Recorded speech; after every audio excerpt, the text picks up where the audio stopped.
finding inverse functions algebraically. So let's say I give you the equation and that's all. I want to find the inverse. Well, I want you to find the algebraic equation expression that is the inverse. Finding the inverse.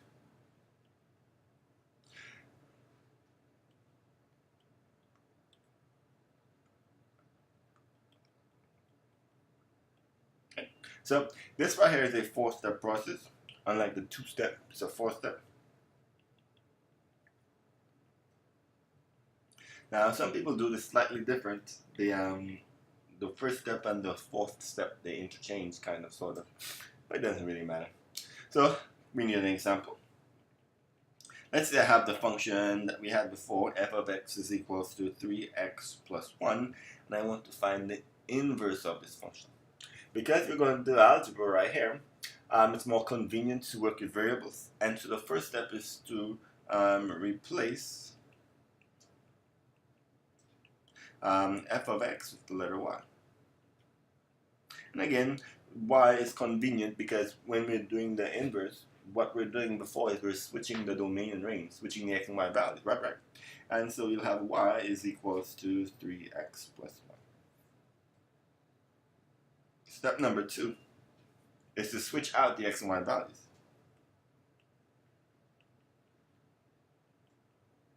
And this actually is the most important step. And it is the step where the actual inverse is found. The rest of the algebra is to simplify the expression. But indeed, once everywhere you see a y, you write the letter x. Everywhere you see the letter x, you write the letter y. This is in fact and indeed the inverse function already. But we're not done yet. We need to solve for y to finish off the problem. So you want to solve for y. Now this normally is the longest step and the most involved step, but this right and the hardest step, but this right here normally isn't that bad. So right here I'm going to subtract 1. So x minus 1 is equals to 3y divided by 3. And so that will leave us with x minus 1 over 3 is y, or rather y is equals to x minus 1 over 3. Okay. Well, of course, we didn't start with a y, and that takes us to the last step, is to replace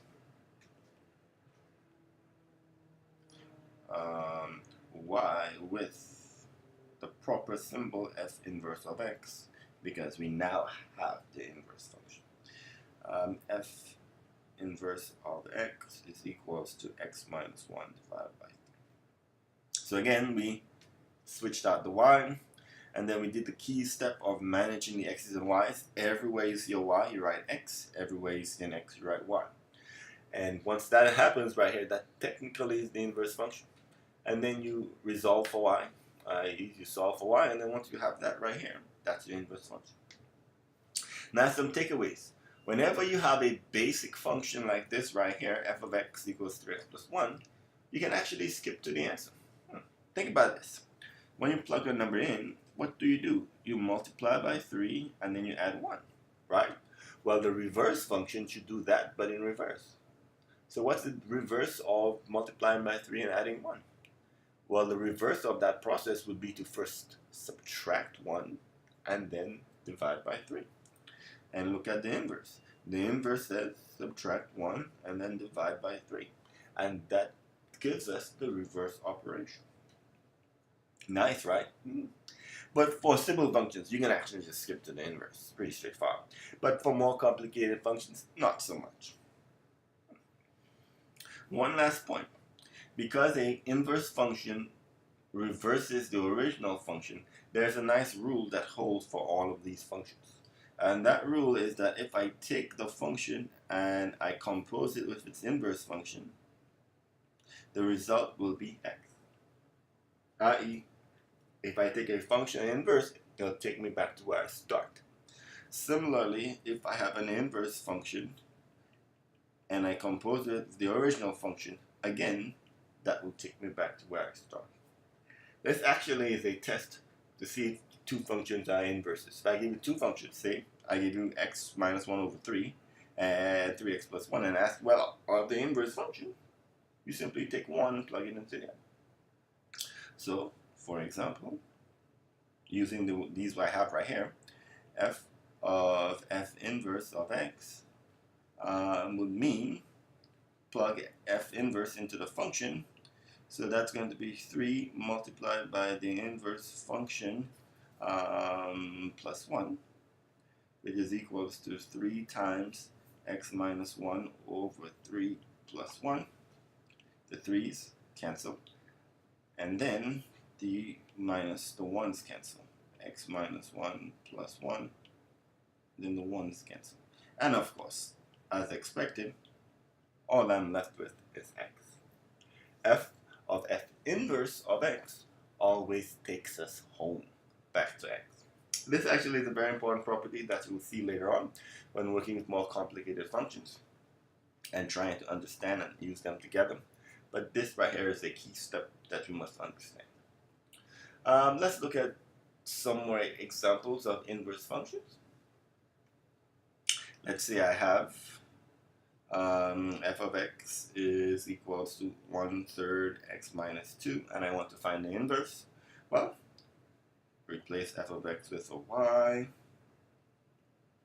interchange x and y. I should always be able to get these steps. Like I said earlier, some professors do the interchanging at the end. Doesn't really matter. Now I gotta solve for y.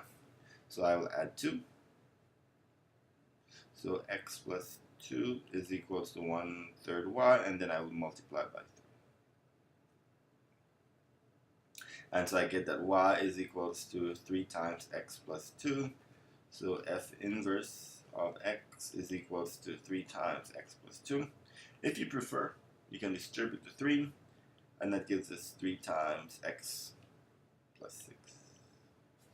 If you prefer, but both answers are fine. Another example. Let's say I have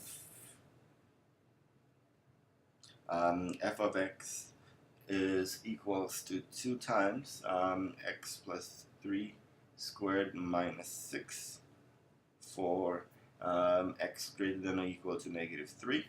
Right here. This is what you call half the domain.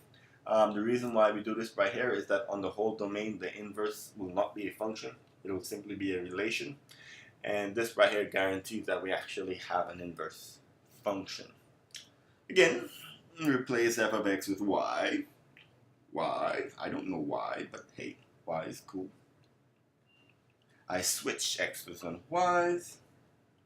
2 times y plus 3 squared minus 6. And now I have to unwind this crazy thing. So you work your way from outside to in. Remember, you're doing PEMDAS backwards when you're solving equations. And so the first thing I'm going to do is I'm going to add 6 to both sides. X plus 6 equals 2 times y plus 3 squared. I'm going to divide by 2. And so x plus 6 over 2 is equals to y plus 3 squared. I'm going to take the root on both sides, radical, radical. And here is where this right here, since x is greater than, you take the positive root. If x was less than, then you take the negative root. But because the function can only have one answer, we're going to have our positive root only. That's what this is for. And so I will have right here, the radical of x plus 6 over 2 is equal to y plus 3. And of course, the last thing is to do is subtract 3 to finish the unwinding. Get it? The unwinding. And so I'm left with y is equals to the radical of x plus 6 divided by 2 minus 3.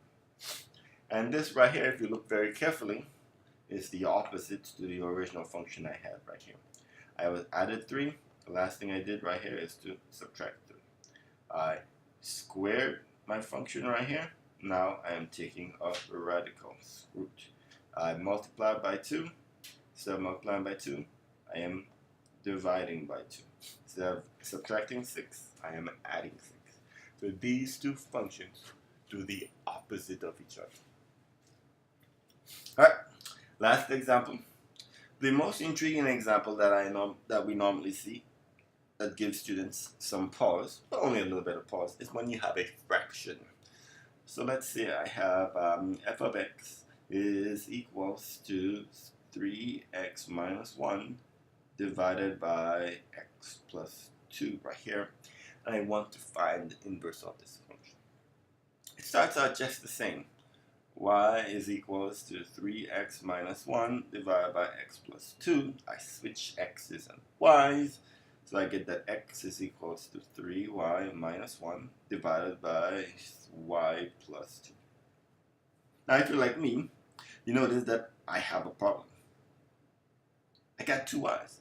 If I'm going to be solving y equals, how can I do this if I have two y's? Uh-oh. So did we do something wrong? Well, no, we haven't done something wrong. It's just that there is a technique that we will use to help us go from two y's to one. First things first is we want to get rid of the fraction. And so to do that means we multiply both sides by y plus 2.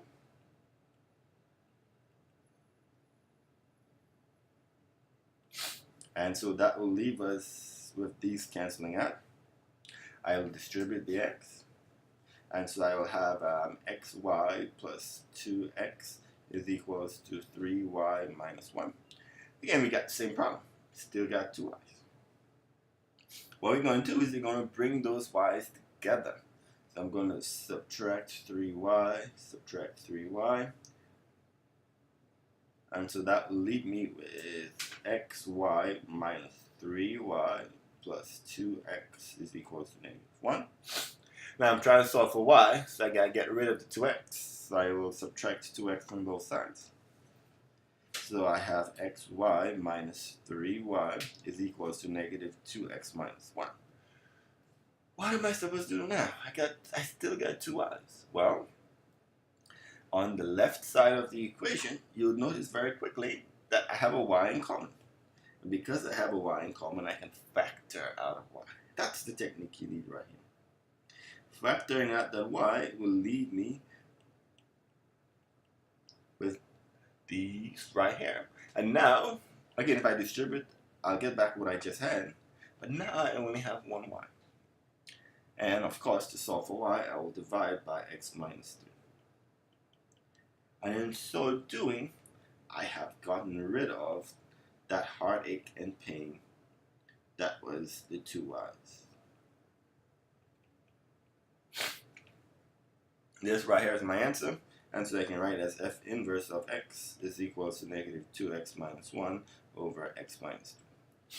A point to note is that there is more than one answer to this problem, because negative 2x minus 1 divided by x minus 3, I can multiply by negative 1 over negative 1 to get an equivalent fraction.